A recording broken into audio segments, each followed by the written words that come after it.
Ang kwento ng pansit gisado. Ang video nga pala na to ay pinamagatang pampalubag loob.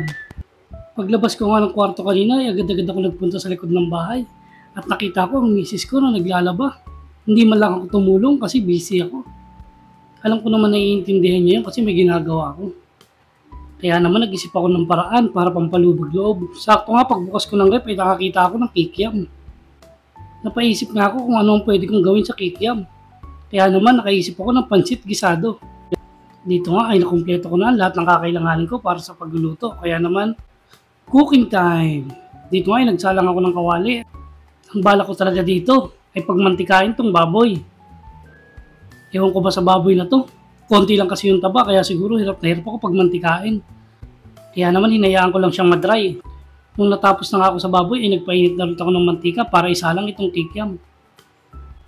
Dito nga sa kikiam ay talaga nagpainit ako ng mantika para mas madali siyang maluto. Sobrang bilis na lang magluto ng kikiam, as in.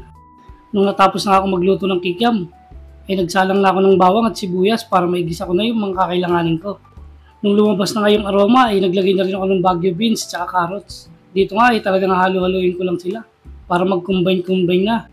Nung alam ko medyo luto na yung carrots ay nalagay ko na nga yung baboy at kikiam. Pinagsama-sama ko na sila lahat. Dito nga ay titimplahin ko na yan para mas papasarap to na pang-topping sa pansit. Hindi ko alam pero pagka ganito yung sistema ng lutuan, talagang napakabango, nakakagutom, ang sakit sa tiyan. Nung alam kong okay na nga yung pagsangkot ko, naglagay na rin ako ng cabbage. Siyempre, napakasarap ng pansit gisado lalo pag kumpleto. Tignan nyo naman, nakakatakam. Sino ba namang hindi matatakam pagka ganyan ang itsura, di ba? Ewan ko na lang kung sabihan pa ako na ito ng misis ko na hindi ako tumulong sa paglalaba. Natapos na ako magsangkot siya. Ngayon naman ay magpapakulo na ako ng tubig. Pagpasensyahan nyo na yung tubig, nawasa lang yun. Wala eh. Paglagay ko nga ng tubig, ay naglagay na rin ako ng toyo at nagpakulo na ng tubig. Nung kumukulo na nga yung tubig, ay naglagay na rin ako ng mga kanton. Dahan-dahan lang sa paglalagay ng kanton para hindi magkalat-kalat. Dito nga, hindi mo naman kailangan magmadali magluto. Mukha lang mabilis kasi nakapass forward. Sa pagluluto naman ng kanton, ito ang ginagawa ko. Hindi ko alam kung parehas tayo. Pero mas gusto ko kasi pag yung kanton may lasa din. Hindi puro toyo lang yung lasa. Kaya pass forward na.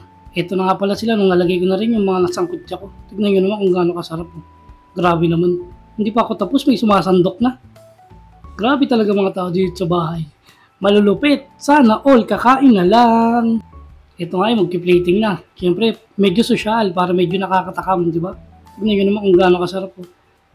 Wow! Kung nagustuhan nyo nga itong video ko guys, baka naman, isang like and share naman dyan. Salamat!